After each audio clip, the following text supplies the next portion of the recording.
Hi, this is Sherry Veronica. I had to take this blog in like shorthand because I was on the road, so please excuse it, okay? Now, this person is part of the National Assistance Board and they are a companion worker, and they are saying that a supervisor within this particular board is being really mean to the workers. The supervisor smokes and comes in with the scent of, marijuana smoke and, drugs on.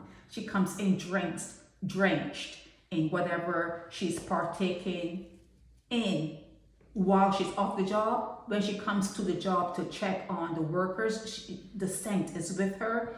She says, the supervisor is saying that she doesn't really care about Griffith or Humphrey. Humphrey is a member of parliament. Griffith is employed by the government. She doesn't really care about them. She's not afraid of them. Let me put it that way. She's not afraid of them because she feels really secure in doing what she does. This particular person is saying that she is very unmannerly. She yells at them. She treats them in such a low, disrespectful manner. And 4 years now of complaining, 4 years of complaining. I've been doing these blogs on behalf of the companion program people 4 years now, and they're saying that all Griffith does is just sit there.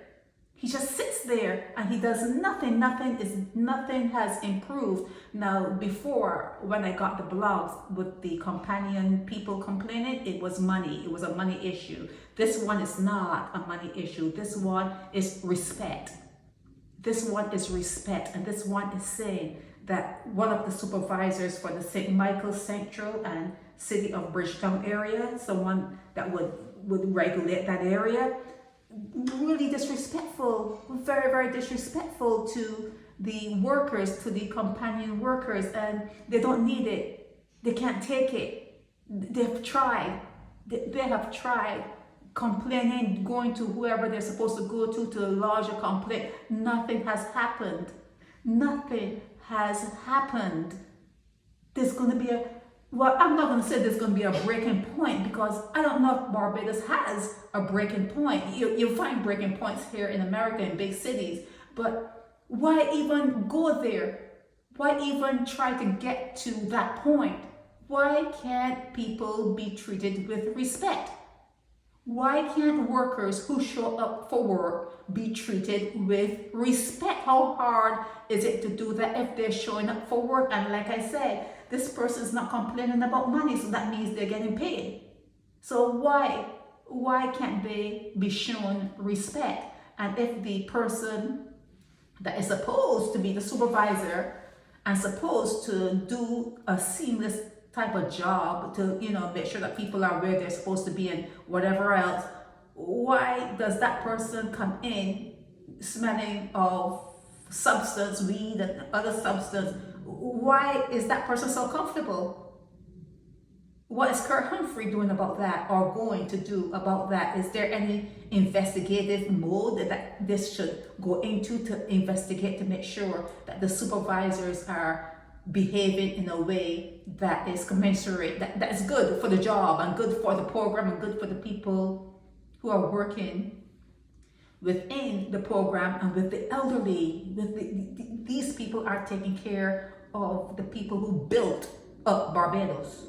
They're elderly now, but they were the people who built up Barbados.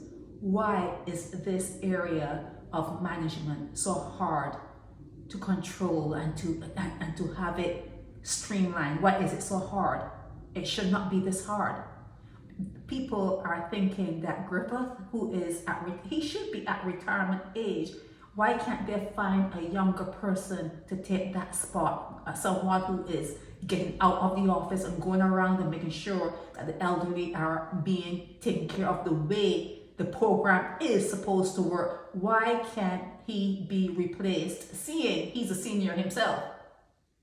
Griffith is a senior, okay? And they're saying that he just sits in his office and he's not doing his job.